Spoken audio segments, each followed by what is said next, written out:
Bonjour à tous, bonjour à toutes, bienvenue dans votre émission dédiée aux mobilités. Comment concilier lutte contre la pollution, contre les émissions de CO2 et pouvoir d'achat alors que les ZFE se mettent en place un peu partout en France? Quelles solutions peuvent permettre de les rendre moins douloureuses pour les automobilistes? Élément de réponse dans cette émission spéciale ZFE d'En route pour demain. En route pour demain, présenté par Pauline Ducamp sur BFM Business et Tech & Co. Ravi de vous retrouver pour un nouveau numéro d'En route pour demain sur BFM Business et Tech & Co. Les ZFE, nous en parlons régulièrement ici dans cette émission. Alors elles se mettent en place dans de nombreuses villes françaises. Bonjour Julien Bonnet. Bonjour Pauline. Journaliste auto BFM Business. Alors ces fameuses zones à faible émission, ZFE, sont un peu mieux connues. Un Français sur deux sait ce qu'est une ZFE selon le dernier observatoire de ces zones et des véhicules électriques publié début avril. Mais on voulait refaire le point avec toi en ce début d'émission spéciale pour bien planter le décor et comprendre pourquoi elles inquiètent certains automobilistes. Donc, question basique, qu'est-ce que c'est qu'une ZFE?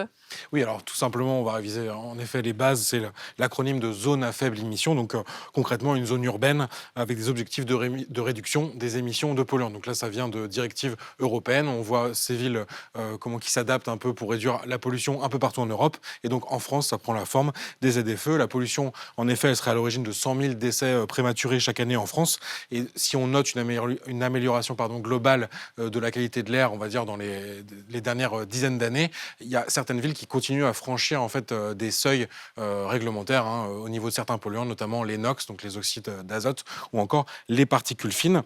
Et donc les villes ou communautés d'agglomération, elles mettent ainsi en place des interdictions permanentes de circuler, par opposition aux interdictions ponctuelles avec les fameux pics de pollution, en se fondant donc sur le système des vignettes critères, qui compte donc 7 niveaux, les 100 vignettes qui sont tous les véhicules immatriculés avant 97, donc maintenant c'est des véhicules assez anciens, puis les vignettes 5 à 1, on va dire principalement pour les véhicules essence et diesel hybrides compris, et enfin une vignette ultime, zéro ou verte pour les véhicules 100% électriques. Alors du coup, donc, quand on dit dans quelles villes qu'elles se mettent en place, dans les villes, dans les agglomérations, quelles villes sont concernées et à partir de quand?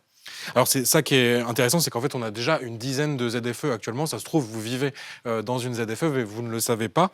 Et en fait à terme ça va concerner toutes les agglomérations de plus de 150 000 habitants. À partir de 2025, elles doivent avoir mis en place une ZFE. Donc c'est tout l'enjeu actuel. Il faut mettre en place ces zones, on va dire de manière progressive, pour pas qu'on se retrouve avec des voitures et donc des automobilistes sans solution de mobilité du jour au lendemain.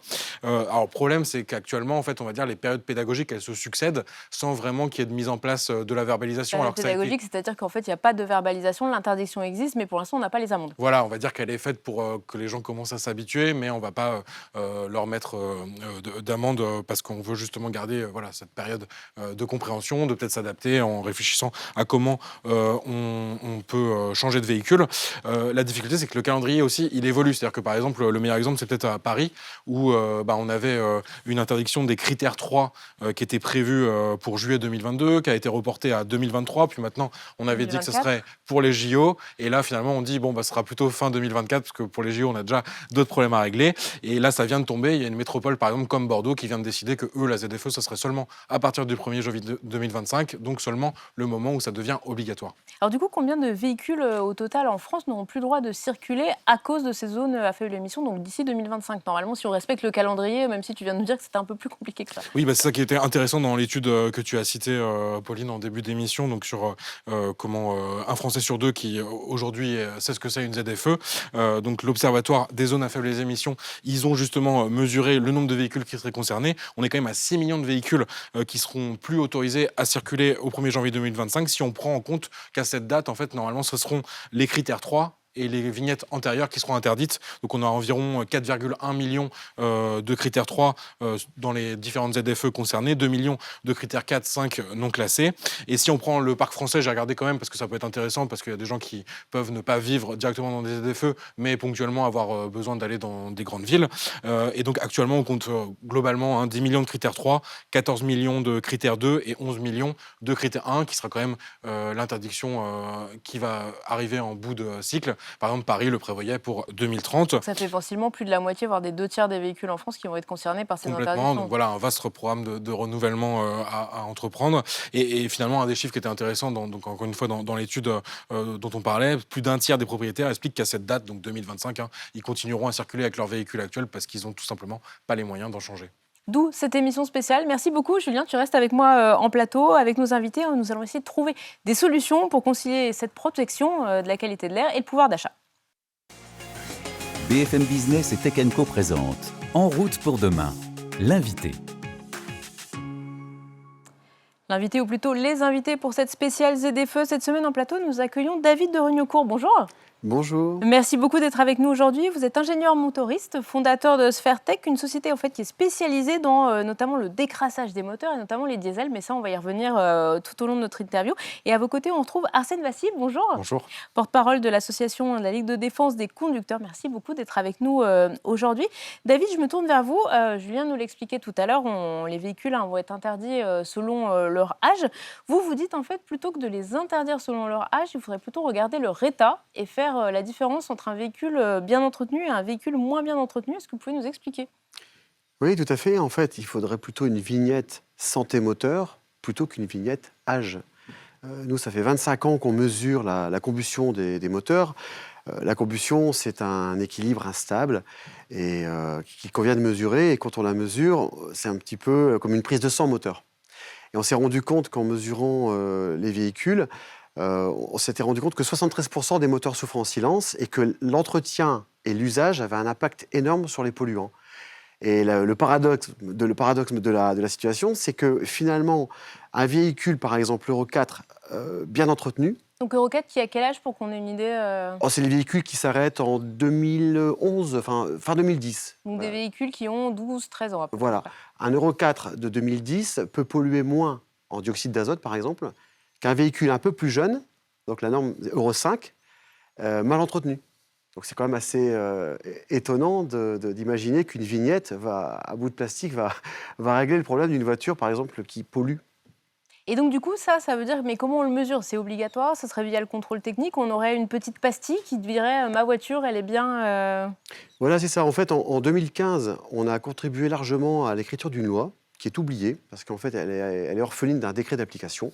C'est l'article 65 de la loi de transition énergétique, qui prévoyait une mesure qu'on appelle thermodynamique du moteur pour vérifier que le moteur est à l'optimum de ses capacités. Et c'était le contrôle technique qui devait se charger de cette mesure. Donc, ils ont déjà l'outil, il faut juste rajouter une cellule NOx. Bon, voilà, donc c'est quelque chose un petit plus, qui permet finalement de délivrer aux usagers une vignette, j'ai envie de dire, dérogatoire d'1 an, renouvelable, une vignette santé. Donc tout le monde aurait sa chance, parce que finalement l'écologie n'est pas seulement réservée à ceux qui peuvent changer de voiture. Donc, en quelque sorte, la vignette santé moteur, donc une espèce de passeport énergétique, a beaucoup plus de sens qu'une vignette âge. Arsène, je vous vois acquiescer. L'idée de dire finalement, au lieu de détruire une voiture qui peut-être fonctionne encore pour en racheter une neuve, ce qui veut dire recréer, utiliser l'énergie, etc., il vaut mieux garder nos vieilles voitures, mieux les entretenir ? Oui, bien sûr. Enfin, effectivement, le principe même de se dire pour agir, il faut absolument changer de voiture, finalement, c'est contre-productif. Le parc français aujourd'hui, il a 11 ans de moyenne d'âge. Il n'a jamais été aussi vieux.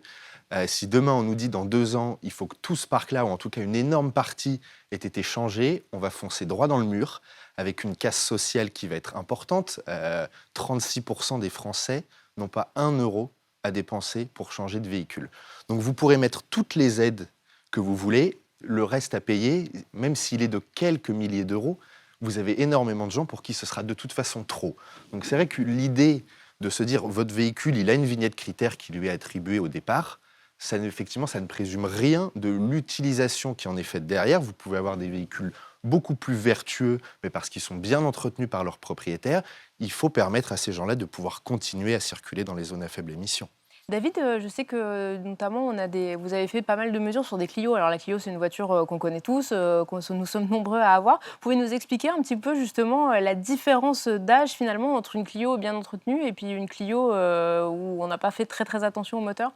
Oui, voilà, en fait, on a 300 000 mesures au travers de nos 25 années. On est un peu comme un contrôle technique indépendant. Nous avons 1200 stations de mesures réparties dans le monde de l'après-vente automobile. Et là, vous voyez, par exemple, on a pris un conduit... Ce que vous voyez en photo, voilà, il y a une espèce de cholestérol Oui, je qui parle essaie. pour nos auditeurs qui nous écoutent en radio. C'est vrai qu'on a l'image d'un moteur, mais noir, encrassé. On a l'impression qu'il n'a jamais été... on ne sait même pas comment l'air arrive encore à passer à l'intérieur du moteur, Voilà. pour tout dire. Et c'est ça, en fait, les usagers qui ont remplacé plusieurs fois ce qu'on appelle communément la vanne EGR peuvent imaginer ce que c'est, parce que voilà, ça leur a coûté pas mal d'argent. En réalité, là, vous avez une photo où on voit les conduits d'admission d'air, donc c'est le conduit respiratoire du moteur. Et ce qui compte, c'est de pouvoir vérifier par un contrôle que le véhicule il est dans l'état de la photo de gauche. Donc, C'est-à-dire un moteur à peu près clean, à peu près Bah, propre. voilà, vous avez un véhicule, par exemple, celui-là, il serait interdit par l'âge de rentrer en zone à faible émission, et l'autre, parce qu'il est un mois plus jeune, il pourrait rentrer. Donc la preuve, c'est que c'est plus une vignette critère, mais c'est une vignette cache-misère, si je puis dire. Donc voilà, les mesures permettent parfaitement de vérifier qu'un moteur est malade ou pas. Et une voiture qui pollue, c'est une voiture qui va coûter cher aux gens. Oui, ça, parce que surtout, au-delà de pouvoir rentrer dans les ZFE, potentiellement dans l'avenir, avec un label qui dirait, certes, votre vignette, elle n'est pas compatible, mais vous avez bien entretenu votre voiture, vous risquez d'avoir des problèmes beaucoup plus graves si vous n'entretenez pas suffisamment le véhicule et en partie le moteur. Et voilà, on est un peu dans une sorte de l'éco-maintenance, c'est un petit peu une sorte d'entretien prédictif, c'est-à-dire qu'on est capable, par la mesure, de dire attention, nettoyez vos injecteurs ou nettoyez votre filtre à particules, ça va vous coûter 100, 150 euros, mais vous allez pouvoir éviter une grosse dépense. Donc c'est vrai que la cerise sur le gâteau, c'est que économiquement pour les usagers, c'est une bonne approche. Et ça, concrètement, ça pourrait arriver au contrôle technique français dans les prochaines années, ou c'est encore Eh ben, un parcours complexe? On fait tout pour. La loi existe. Donc en 2015, elle a été validée par le Conseil d'État. L'article 65 est en place. Nos politiques ont oublié de créer un décret d'application. Donc la filière est prête. Aujourd'hui, tous les réseaux d'entretien sont équipés pour recevoir les usagers qui seraient passés par le biais de ce contrôle. Et actuellement, toujours rien. Donc on essaye d'alerter les pouvoirs publics en disant, voilà, réveillez-vous, il existe une loi, elle est applicable, la filière est prête. 71% des usagers, d'après une enquête Ipsos, sont favorables à ce que les véhicules soient éco-maintenus pour pouvoir rentrer en ZFE. Donc c'est gagnant-gagnant pour tout le monde. Hein. Arsène, il y a cette question de l'éco-maintenance. Vous, à la Ligue, vous travaillez beaucoup sur ces questions des ZFE. Quelles sont les solutions pour vous pour justement arriver à peut-être permettre qu'elles se mettent en place sans que ça soit extrêmement compliqué pour ces automobilistes que vous citiez et qui n'ont pas les moyens de changer de voiture de toute façon? Alors, nous, ce qu'on demande principalement aujourd'hui, c'est une suspension de ces ZFE pour 5 ans. Donc on arrête tout. Alors, on ne supprime pas le principe de ces zones à faible émission, mais en fait, ce qu'on dit, nous, c'est que ça va beaucoup trop vite. Si vous voulez, on met un peu la charrue avant les bœufs. On décide d'interdire, mais sans se poser réellement la question des solutions qu'il peut y avoir derrière, que ce soit en termes de transport en commun. Vous ne créez pas des transports en commun du jour au lendemain, ça prend des années. On voit déjà qu'en Ile-de-France, ce n'est pas forcément toujours au top du top, si je peux me permettre. Maintenant, voilà, nous, ce qu'on veut, c'est du temps pour que les gens aient le temps de se retourner, de changer de véhicule. Donc, on demande une suspension de 5 ans. On a lancé une pétition en ce sens qui a déjà été signée par près de 250 000 personnes. Voilà, faire une pause, réfléchir, voir comment tout peut s'articuler et laisser du temps aux gens, tout simplement, que le parc puisse se renouveler naturellement, que d'autres solutions puissent émerger. Mais vous pensez que dans 5 ans, les gens auront plus d'argent pour changer de voiture, pour acheter une voiture électrique que maintenant, ou même une voiture plus... On voit les prix des véhicules qui ne font qu'augmenter. Alors, il y a effectivement la question du changement de véhicule. Or, aujourd'hui, la plupart des aides se concentrent sur l'achat de véhicules neufs, voire de véhicules électriques. Nous, ce qu'on demande, c'est que ce soit justement élargi à des véhicules qui ne soient pas forcément neufs, qui ne soient pas forcément électriques, mais des véhicules critère 1, critère 2 bien entretenus, voire critère 3, si effectivement on peut coupler ces vignettes critères qui sont parfois un peu arbitraires avec d'autres dispositifs qui permettent de donner une meilleure idée de la pollution d'un véhicule.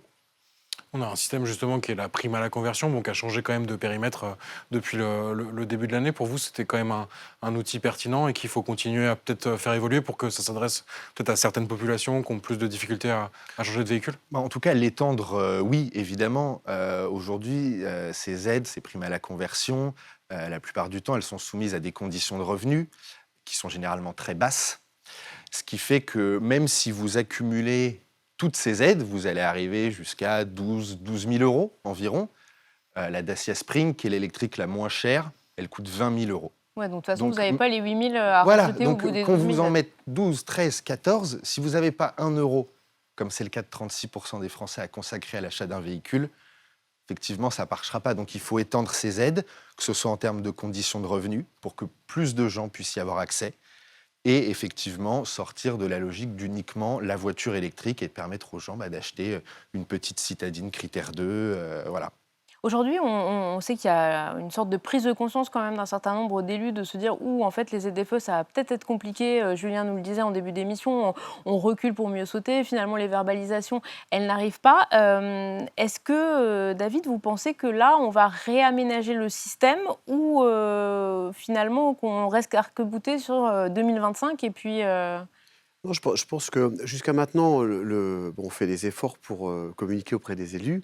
Et les élus découvrent avec stupeur qu'il existait une loi, que les moyens sont quasi en place dans les contrôles techniques. Il faut juste rajouter une cellule NOx sur les analyseurs 4 gaz qui équipe déjà les contrôles techniques. La filière est prête. Disons que je pense que c'est un sujet technique, il faut bien l'avouer, donc ça les dépasse. Et donc l'idée, c'est de leur expliquer et leur dire voilà, les problèmes, c'est quand il n'y a pas de solution. Et là, les solutions, il y en a. Et en plus de ça, je dirais que même un véhicule récent, de 1 an ou 2, il a besoin d'éco-maintenance parce qu'un moteur thermique, la combustion, c'est quelque chose qui n'est pas forcément stable. Donc il faut absolument vérifier, encourager à l'efficacité énergétique des moteurs. Vous avez déjà reçu des échos favorables dans Oui. différents pays d'Europe, par exemple? Alors effectivement, notre voisin belge, voilà, les députés belges ont pris à cœur ce problème parce qu'ils disent voilà, c'est totalement injuste. Il y a des gens qui terminent un crédit. Et c'est une réglementation européenne, il faut le préciser. Voilà. Les ZFE, ce n'est pas simplement en France, c'est une réglementation européenne qui s'applique du coup dans les différentes villes, alors avec différents critères, mais partout en Europe. Alors là, ils réfléchissent même à l'élargir au-delà des ZFE. Finalement, l'idée leur est même venue de l'élargir, par exemple, à toute une région. Parce qu'en réalité, voilà, ils se disent que des gens ont des crédits qui se terminent, quelqu'un va avoir besoin de sa voiture pour faire ses études. Enfin, c'est terriblement injuste. Donc l'idée, c'est effectivement, en Belgique, de délivrer, on va dire, d'abord, de faire un éco-diagnostic et ensuite de délivrer ce fameux passeport énergétique qui donne une dérogation d'1 an aux usagers pour pouvoir rentrer. Si le véhicule est vert, le véhicule peut rentrer, c'est qu'il est à l'optimum de son rendement. Et si le véhicule est rouge, alors les usagers auront recours à quelques prestations de nettoyage ou d'entretien qui conduiront la voiture à un retour au vert. C'est une sorte de verdissement du parc roulant. Arsène, vous sentez que ça va bouger, que votre proposition de décaler, peut-être pas de 5 ans, mais au moins de faire des aménagements passe un peu mieux ou... Alors, depuis, ça fait des années, nous, qu'on suit le sujet des ZFE, c'est vrai qu'on sent depuis quelque temps une prise de conscience, une peur aussi chez certains élus qui se rendent bien compte, quand ils se retrouvent à devoir la mettre en place chez eux, de la grogne que ça suscite, de l'inquiétude. On a beaucoup de décalage, effectivement, dans les interdictions. Paris a reporté l'interdiction des critères 3 plusieurs fois. Toulon n'a pas mis en place sa ZFE au 1er janvier, comme la loi l'obligeait normalement. Donc, on voit que les politiques prennent le sujet avec de plus en plus de pincettes. Maintenant, pour nous, ce n'est pas encore suffisant. On a l'impression qu'ils ne se sont pas encore pleinement saisis de ce sujet. Nous, on a été beaucoup à Bordeaux. Les réunions de préparation qu'organisait la métropole sur sa zone à faible émission, il n'y avait aucun élu qui était présent. Et sur les 2-3 premières réunions, on pataugeait, le sujet est mal connu. Alors effectivement, les professionnels arrivent à obtenir pas mal de dérogations, mais les particuliers sont trop souvent oubliés. En tout cas, merci beaucoup, messieurs. Éco-entretien, décalage, on a essayé de tracer des pistes de solutions. On va continuer avec notre prochain invité, une application pour réduire son empreinte carbone dans ses déplacements du quotidien. BFM Business et Tech & Co présente En route pour demain, en région. Et pour cette dernière partie de notre spécial ZFE, nous accueillons Anas Basso. Bonjour. Bonjour. Vous êtes le fondateur de Mouvance. Alors Mouvance, c'est une application qui a été lancée en 2022. Le but, c'est aider au quotidien les particuliers, mais aussi les entreprises, à réduire leur empreinte carbone lors de leurs déplacements. Comment fonctionne concrètement l'application? Comment j'arrive à faire baisser mon empreinte carbone C'est très simple avec Mouvance. Donc on se déplace, et plus on se déplace, on gagne des moves, et plus on se déplace de façon éco-responsable, plus le nombre de moves qu'on gagne est important. Donc je prends une voiture électrique, j'ai des moves, je prends un vélo, j'ai des moves, je prends une Ferrari, j'ai peut-être moins de moves. Vous pouvez toujours avoir des moves, même avec une Ferrari, à condition d'adopter ce qu'on appelle l'éco-conduite. Donc, D'accord. et on a aussi créé Mouvance dans une logique vraiment très inclusive pour permettre à tout le monde, même ceux qui n'ont pas accès à des alternatives de mobilité propres, de pouvoir aussi faire l'effort à leur échelle, sachant que l'éco-conduite permet aussi à son tour de réduire de 20 jusqu'à 40% des émissions carbone liées à la mobilité. Et donc, ces moves, qu'est-ce que j'en fais une fois que j'ai gagné des moves avec ma Ferrari en éco-conduite? On peut faire trois choses, soit les convertir en euros, soit avoir accès à des avantages, des cadeaux auprès de partenaires de l'application, ou la troisième possibilité, c'est de soutenir des associations qui œuvrent pour des projets écologiques. Donc, par exemple, je peux donner de l'argent pour planter des arbres, des choses comme ça, Exactement. via l'appli. Alors, Exactement. on a je ne sais pas comment on appelle ça, un mover, un utilisateur de l'appli Mouvance. C'est Julien Bonnet qui est toujours avec nous en plateau. Alors, Julien, cette appli, toi, tu la testes depuis plusieurs mois. Verdict, t'as baissé ton empreinte carbone, du coup? Alors baisser, je ne sais pas encore, je n'ai pas de suivi vraiment régulier de mon évolution. Mais en tout cas, voilà, je renseigne mes trajets. Donc en fait, l'appli détecte à chaque fois qu'on fait un déplacement et vous demande de confirmer si vous avez bien utilisé la voiture, le train, l'avion. Et on peut préciser bien sûr voiture électrique, etc. Donc moi, je teste beaucoup de voitures électriques dans le cadre de l'émission. Donc ça me permet d'avoir peut-être un petit peu plus de moves qu'avec ma voiture personnelle, malheureusement, une essence. Voilà, mais comme l'expliquait Anas, on ne se sent pas non plus diabolisé. Voilà, si on a utilisé une voiture thermique, on va simplement préciser le parcours qui a été fait. Et c'est sympa d'avoir le petit bilan, on va dire, des CO2 émis en fin de semaine, avec comment on se place finalement par rapport à la moyenne française. Et puis là, moi, je repère bien justement les semaines où ça peut m'arriver de prendre l'avion, où je vais avoir mon bilan qui va exploser. On a quelques exemples de capture d'écran que j'avais envoyé avant de venir. Et donc voilà, donc mon pire score a été un 237% de plus que la moyenne française en Ah émissions oui, de là, on CO2. était sur beaucoup de vols sur Voilà, la il y a même peut-être semaine. une semaine un petit peu chargée en vol effet, ou en d'avion. déplacement. Mais ce qui est, voilà, je vous promets de me croire, j'ai réussi à me rattraper sur des semaines beaucoup plus vertueuses sur le plan des émissions de CO2. On peut se comparer entre movers sur votre appli, parce Julien disait, on voit la moyenne nationale. On peut avoir contacté d'autres movers, des movers qu'on connaît, pour voir son bilan. Aujourd'hui, c'est avec la moyenne, donc on se compare avec la moyenne des Français, mais bientôt, justement, il y aura la possibilité de se comparer soit avec des movers, donc les movers, ou aussi se comparer avec son cercle familial, avec son cercle d'amis. Donc il y aura un côté communautaire plus présent et qui va permettre à chacun de se situer avec des personnes qui pourraient en tout cas l'intéresser à titre de comparaison. Je suppose que dans une entreprise, ça doit être particulièrement intéressant de pouvoir se comparer avec ses collègues ou avec les gens du même service. Exactement. Donc pour les entreprises, c'est le cas. Donc on peut se comparer avec ses collègues aujourd'hui, d'ores et déjà, en tout cas dans l'application, via cette fonction communautaire, même pour les salariés d'une entreprise. Combien d'utilisateurs en France aujourd'hui? Combien de movers? On a donc plusieurs dizaines de milliers, ça augmente tous les jours. Je pense qu'on n'est pas loin des 50 000, ou peut-être plus, on a dépassé sûrement, alors que je vous parlais, les 50 000 movers. Et en termes de rémunération, comment vous gagnez de l'argent? Parce que vous nous en donnez, nous, en tant que mover, quand on se débrouille pas trop mal. Mais du coup, vous rémunérez comment Donc on a trois sources de revenus. Nous avons donc la première source de revenus, elle s'appuie sur la valorisation de produits et de marques éco-responsables. Donc tous les moyens sont bons pour offrir des alternatives de consommation bas carbone. Et donc là, on a par exemple des challenges dans l'application qui sont sponsorisés par des acteurs éco-responsables. Donc le dernier challenge qui a été ouvert, c'était avec une banque green, donc qui émet le moins de CO2 avec l'argent qu'on va mettre sur notre compte courant ou sur notre compte épargne. Et il y a d'autres acteurs qui arrivent, notamment bientôt donc des VTC vélos qui commencent à se développer sur Paris et qu'on va promouvoir auprès de nos utilisateurs. Et donc ça va être ce type d'action qui va nous rémunérer. Les données, c'est une source de revenus aussi, parce que 50 000 movers avec des trajets, etc., ça commence à faire une base de données assez intéressante. Oui, tout à fait. Donc aujourd'hui, on compte plusieurs millions de data, de kilomètres, de trajets même, donc, qui se comptent en millions au travers donc, de ce qu'on récupère de nos utilisateurs. Et ça a que augmenter. Ces données-là, ils sont donc, nous en tout cas, la chasse gardée, c'est la donnée individuelle. Donc je ne Donc, saurais pas le trajet qu'a fait Julien pour atteindre ces 237% de hausse. Donc ça, c'est pas possible.